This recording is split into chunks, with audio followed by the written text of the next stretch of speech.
I wasn't gonna review it. I really wasn't. I've had my fill of bland biopics, and I'm not really a diehard Elvis fan, but something told me to give this movie a try, and I am so glad I did, because this Elvis movie is pretty good. Off the bat, this film emphasizes how different Elvis was. Some would consider the music that he made groundbreaking, others might not, but what's for certain is that he popularized what we would now consider the earliest form of rock and roll, a blend of country with rhythm and blues. More so, it was the way that Elvis performed that got people's attention. At the time, no one was moving like Elvis, no one had his charismatic stage presence. The energy that he brought to the genre and music in general was monumental, and you see it and you feel it right in the beginning. We witness one of Elvis's first performances. As soon as he starts moving, it doesn't take long for the ladies to go nuts, and the guys just can't believe it. People can joke about this guy's long hair and eyeliner, but the second he starts moving and singing, every single member of the audience is captivated. We get such a good understanding of this because of Baz Luhrmann's direction. During the performance scenes, Baz focuses as much on the audience as Elvis and the band. Baz has this flair for visual extravagance. Lots of color, especially gold, and in this film lots of dark blues and light reds. Things always look really good, but his films usually lack substance, but this film actually has some substance underneath. The pizzazz that Baz is known for feels right for an Elvis story. Now, as I said, I'm not a huge Elvis fan, but I do like certain songs, and I can acknowledge and appreciate his music and impact on it. But I don't know Elvis to a T. But that didn't matter because I still really enjoyed this film, and the great thing about this film is that it doesn't rely on you being an Elvis fanatic, it relies on understanding. With fame comes much to be desired, whether they're Elvis Presley or a meager TikToker. Now, this is a biopic, and as such, it's quite predictable even if you didn't know the personal Elvis story.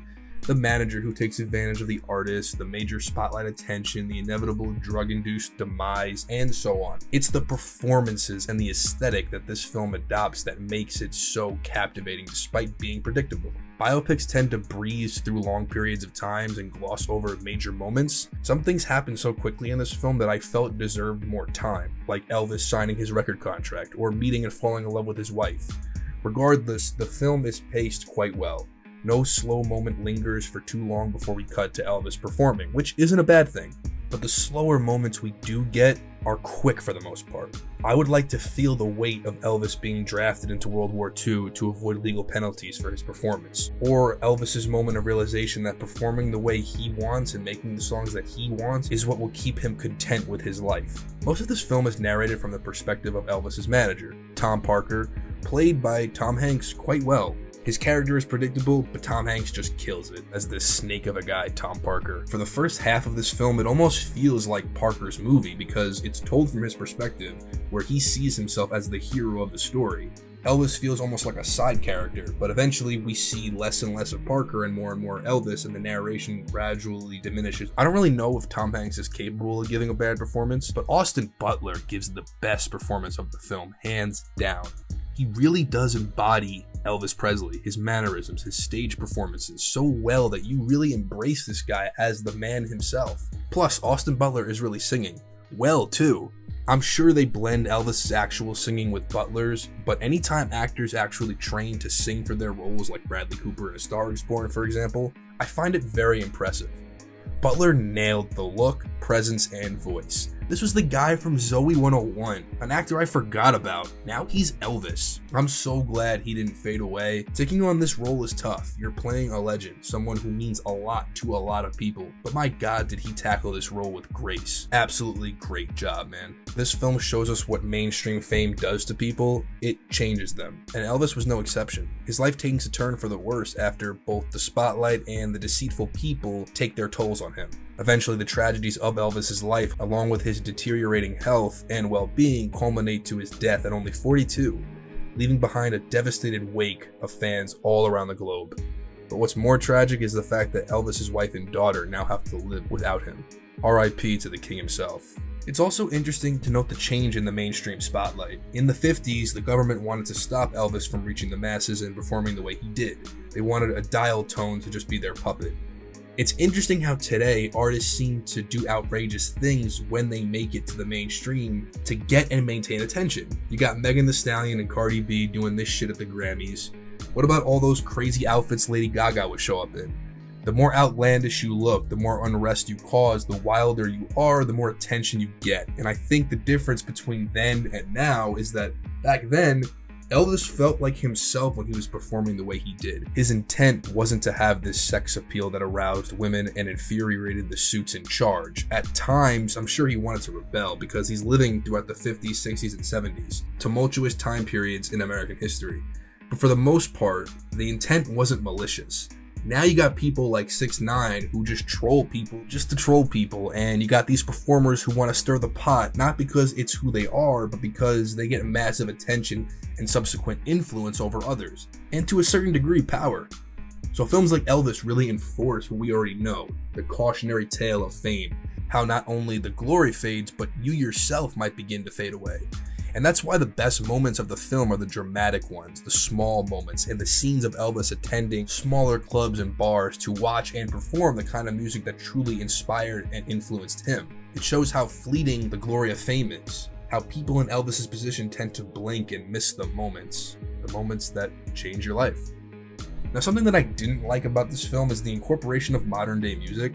On the soundtrack, there is a lot of rap and hip hop, and that's fine because I love rap and hip hop, and because it's not in the movie that much. It's there at times, but it's not overwhelming. Why am I hearing hip hop instrumentation in a movie that takes place in the 50s and the 60s? It immediately hinders this film's authenticity. Same thing with The Great Gatsby, another Baz film. What Gatsby? That film takes place in the 1920s. Why am I hearing Kanye and Jay-Z? With that being said, this film should of course feature music, Elvis's music in particular, and perhaps music of the time. And there is a score in the film, but there should have been more original music, in my opinion. I feel like Baz includes current music in all his films to appeal to younger people that might not understand the old days, but like, why do that? Everything in this film visually is reminiscent of the times.